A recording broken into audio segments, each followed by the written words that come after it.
Magandang araw po, welcome po sa aking channel of 9TV. Patalasasan po, meron po ba kayong mga properties na napapabayaan or non-performing assets? Plan nyo ibenta, pero wala kayong oras pagbibenta nito. Kung ito'y pagkakatiwala nyo po sa amin, tawag lang po kayo sa aking numero, usap po tayo, gawa ko po ng video for free. Yes, libre po, wala po kayong babayaran. Tutulungan po namin kayong mabenta ang inyong property. Kami na po bala sa marketing, sa boosting or paid ads, even sa tripping, hindi na po kayo mapapagod sa pag-entertain ng mga buyers. Kami na po bala sa lahat. Tawag lang po kayo. Nandito po tayo ngayon sa Tagaytay kung saan meron po tayong bagong video presentation. Isang residential property na may lot area 216 square meters. May floor area po ito na 300 square meters. Ito po'y fully furnished. Halos bago pa po ito at hindi naman natirahan ni owner, gawa ng nasa Amerika po sila lagi. Ito po yung garahe, naka-tile flooring, maayos naman ang pintura ng ceiling at wall.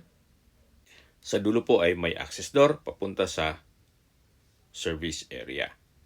At mula naman po dito sa garahe, ito naman po yung main door. At mamaya papasok tayo dyan, pero check po muna natin dito sa kabilang side itong bahay kung saan meron po itong grotto at naka-landscape na rin po ito.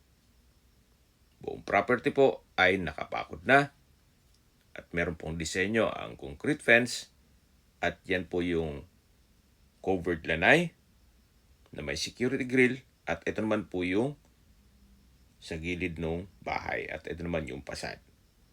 Napaganda po ng disenyo, ito'y modern design. Meron pong pocket garden dito sa baba. Wala na po kayong papagawa dito, kaya ready for occupancy na po. Anytime po, once na ma-acquire nyo ito, pwede na po kayong lumipat. At ang kulang naman po, kayo at ang gamit nyo. Gawa ng ito'y fully furnished. Samahan nyo po ako, pasok po tayo. Welcome po dito sa bahay ni Ma'am at Sir. Ito po yung living area o salas. Ito po'y naka-double high ceiling, may chandelier, pulido ang pagka-pintura ng ceiling at wall, may pin lamps, may glass window with security grill, meron din pong floor-mounted inverter type 3-tunnel aircon, may TV, then ito pong color red na upuan ay hindi po kasama yan. Premium tiles po ang ginamit dito sa flooring. Meron pong sofa. Then sa dulo po matatanaw natin ang dining area. At dito naman po yung powder room at yung hagdan. Itong ceiling po dito sa kabilang side ay naka-ceiling cove design. Then may pin lamps. At naka-glass railing po dito sa second floor. Then stainless po ang handrail. Dito naman po yung dining area na kung saan napakalaki po ng espasyo. Meron pong dining set. Then sa taas po may ceiling fan, may pin lamp, maayos ang pintura ng ceiling at wall. Meron pong emergency lamp sa taas nito. At dito po sa dulo ay meron pong sliding glass door na may screen at security grill papunta naman dito sa covered lanay. Ito po yung naka-tiled wall at meron pong iba't ibang variants ng orchids. So mula po dito sa dining area, meron pong maliit na partition na kung saan sa likod po niyan ay yung master's bedroom. Pero check po muna natin itong formal kitchen. Dito po sa formal kitchen ay malaki din ang espasyo. Meron pong modular kitchen cabinet, kitchen countertop with stainless sink and faucet, naka-tile flooring na rin po, meron pong kitchen drawer, range hood, gas range, at naka-tiled wall na rin po ito. Napakaganda po ng disenyo. May pantry na rin. At dito naman po sa kabila, ganoon din po. Meron pong modular cabinets and drawers. May espasyo para sa electric kettle at microwave. At dito naman po yung access door, papunta naman dito sa dirty kitchen. Ito pong dirty kitchen ay may kitchen countertop with double stainless sink and faucet. Meron pong storage ng kitchen utensils dito sa baba. At dito po sa taas, meron din pong wall-mounted kitchen cabinet. Kahit po dito, pulido po ang pagka-finish ng pintura. Meron pong another access door papunta sa service area. Mamaya pupuntahan natin yan na meron din po itong aluminum screen door. Yan po yung access door papunta sa formal kitchen at dito naman po yung common toilet and bath. Meron po itong bathroom sink, water closet with bidet, at meron pong body shower. From floor to ceiling din po ang tile bathroom wall. So mula po dito sa common toilet and bath, meron po ditong maid's quarter o maid's room. Naka-tile flooring, may sariling window glass, maayos din ang pintura ng ceiling at wall, at may double deck. Sa taas po ay meron pong wall-mounted wooden rack. At may center lamp. Mula po dito sa maid's quarter, lipat po tayo. So ito naman po yung access door papunta sa service area o laundry area. Kung saan meron din po dito ang kitchen countertop, may range hood, may wall-mounted cabinet, then sa baba po may storage. At tungkol naman po sa washing machine at dryer, siguro pag-usapan nyo na lang ni owner kung isasama yan. At dito naman po naka-tiled countertop, then may range hood, naka-tiled flooring, at ito naman po yung understairs storage na malaki din po ang espasyo niyan. Katabi lang po yung circuit breaker at meron pong access door naman dito na may aluminum screen door papunta naman sa covered car garage o sa garahe. At galing na po tayo dyan kanina. Yan po yung steel gate. Then naka-tile flooring na rin po dito at dito po sa kabilang side ay naka-landscape. May security grill na rin po dito. Balik po ulit tayo dito sa loob. Ito po ulit yung service area. Then pagpasok po natin dito, dito naman yung dirty kitchen at sa dulo yung maid's quarter. At ito naman po yung formal kitchen. Mula po dito sa formal kitchen, yan po yung dining area.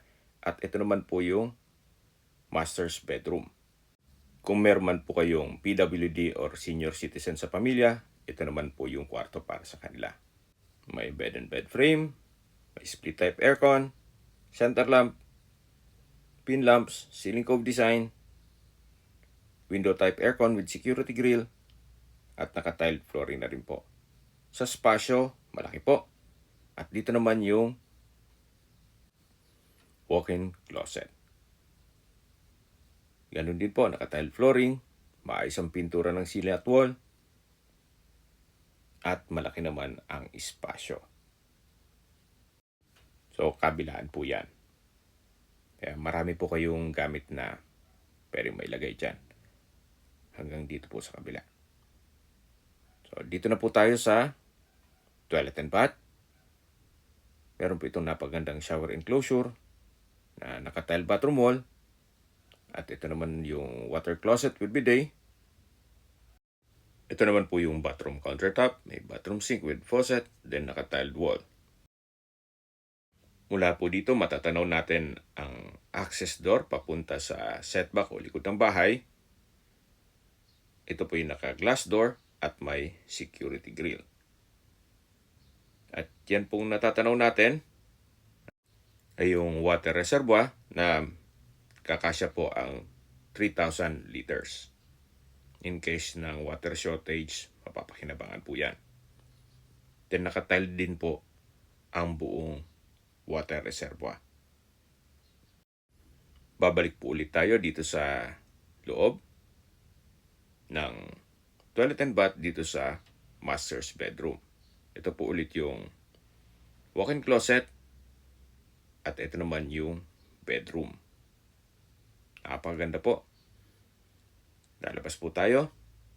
So ito po ulit yung partition, nakatabi lang ng dining area. At ito naman yung access door papunta dito sa covered lanay na napresent ko na po kanina. At yung sa dulo po, yun naman daan papunta sa harapan ng bahay. So balik po ulit tayo dito sa loob. Yan po yung formal kitchen na napresent ko na rin. At dito naman po yung dining at living area. So mula po dito sa hagdan, at mamaya aakyat tayo dyan, pakita ko muna sa inyo yung powder room. Napaganda po nitong disenyo nitong pintuan. Naka wooden and glass door. Sliding po yan. Dito naman po ay may bathroom sink, may water closet with bidet, naka-tile bathroom wall, at may bathroom window. Napaganda po ng disenyo nitong tile bathroom wall. Labas po tayo para akyat na tayo dito sa second floor. Ito pong hagdan ay naka-wooden staircase, glass railing, at stainless handrail. Meron po itong staircase window with security grill, may wooden rack sa kanto, at ito pong staircase wall ay pulido ang pagkapintura. At dito na po tayo sa second floor kung saan ito po yung family area. Napakalaki po ng espasyo. Sa dulo po may glass window, then naka-ceiling cove design, may ceiling fan, may pin lamps, at may sofa. Ito naman po yung open below, may chandelier, naka-ceiling cove design, may pin lamps, center lamp, window glass with security grill, at ito po yung living area. Then matatanaw naman natin yung main door. Napakaaliwalas po, napakaganda ng disenyo nitong property. At mula po dito may access door na may aluminum screen door papunta naman sa balkonahe o terrace, kung saan napakalaki po ng espasyo. Naka-tile flooring, glass railing, at stainless handrail. Mula po dito, matatanaw nyo ang mga magiging kapitbahay, kung saan napakatahimik din po ng lugar. At mas maganda po ang view mamaya pag nasa view deck po tayo. Yan po yung fasad. Napaganda po ng disenyo, modern design. At ito po ay owner's build, kaya hindi po tinipid. Meron pong brickstone design dito sa wall. Then may wall lamp. At mula naman po dito, matatanaw natin yung grotto at pocket garden. Hanggang dito po yung balkonahe o terrace. Balik po ulit tayo dito sa loob. Pagpasok po natin, ito po yung hallway. Then yung family area. At check po natin itong mga kwarto. Kung saan malaki naman po ang espasyo nito. May split type aircon, may bed and bed frame, naka-ceiling cove design, may center lamp, pin lamps, tile flooring, may wardrobe, at meron pong sariling toilet and bath. Dito po sa kanto ay may sliding glass door na may security grill, at ito naman po yung toilet and bath kung saan ito yung naka-sliding door. Then meron po itong bathroom sink, water closet with bidet, overhead shower, at naka-ceiling cove design na rin po. Naka-tile bathroom wall na rin po from floor to ceiling. At same design din po itong wooden and glass door doon sa powder room. Labas po tayo dito sa first bedroom dito sa second floor. Paglabas po natin, matatanaw natin ang family area na napakaliwalas, napakaganda ng disenyo.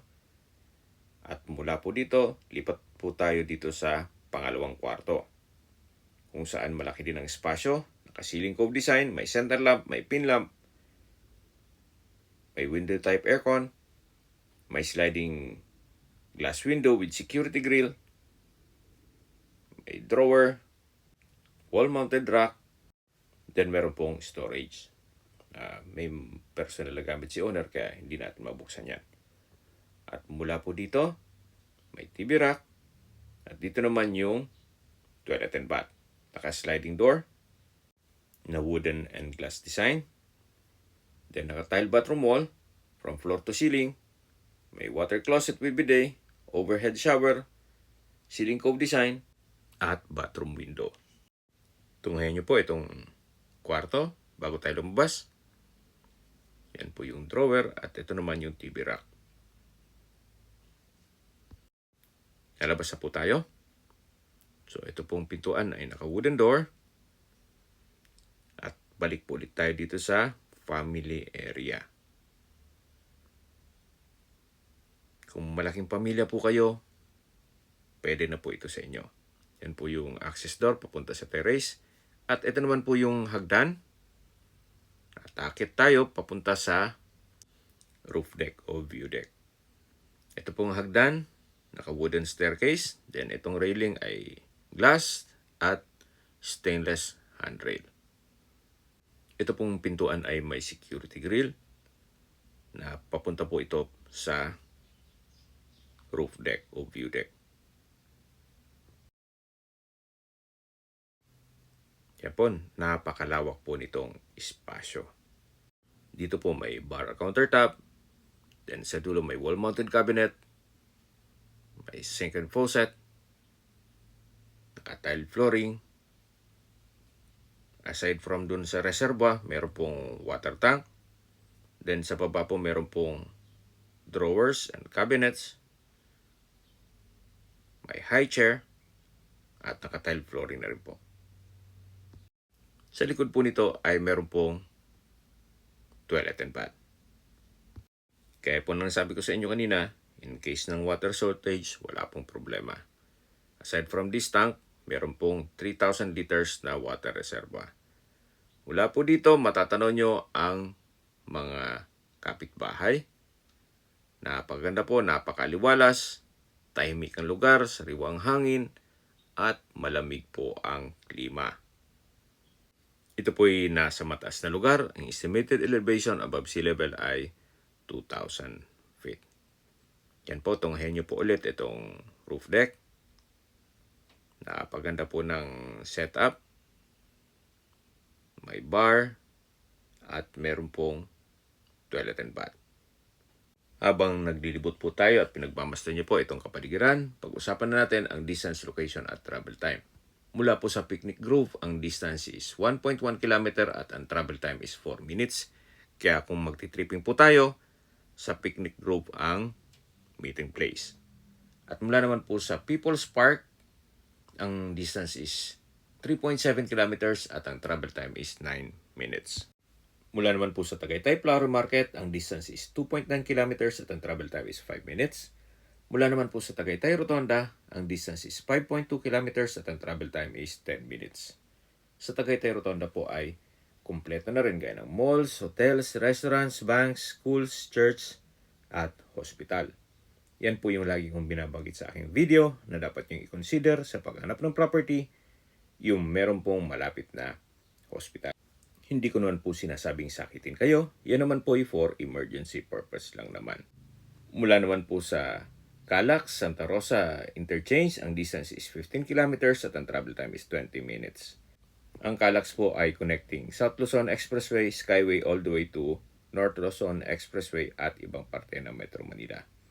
Mula naman po sa Manila o sa airport, ang distance is 55.5 kilometers at ang travel time is 54 minutes. Okay, sa presyo na po tayo. Binebenta po ito ni owner sa halagang 17.9 million pesos net. Ibig pong sabihin, si buyer na po ang sasagot sa lahat ng taxes at expenses with regards to documentation. Kung may mga katanungan po kayo, tawag lang po kayo sa aking numero. At sa mga kababayan naman natin nasa ibang bansa, meron po akong Telegram. Sa mga iPhone user naman, may iMessage. Meron din pong Imo, Skype, Viber at WhatsApp. Same number lang po. 0917-316-3399. Sa mga nagtatanong naman po ng aming Facebook, meron po aming Facebook page na Nov9 TV at Facebook Reels video. Meron din pong TikTok at Instagram. Meron din po kami ibang YouTube channel na The Nov9 TV channel at Nov9 TV Listings. Sana po naibigyan yung aming video presentation. Paki-like and subscribe na lang po sa aking channel para ma-update din po kayo sa aking future listings. Kung sakali po hanap niyo yung mas malaking sukat ng lupa, meron din po kami ibang listings na pwede niyong pagpilian. Huwag po kayong mag-atubling tumawag sa amin, then let us know your budget para malaman namin kung anong property pwede namin ilok sa inyo. Sa lahat pong viewers, subscriber at nagtiwala po sa amin, salamat po sa suporta. Ingat po kayo lagi at inyong pamilya. Maraming salamat po.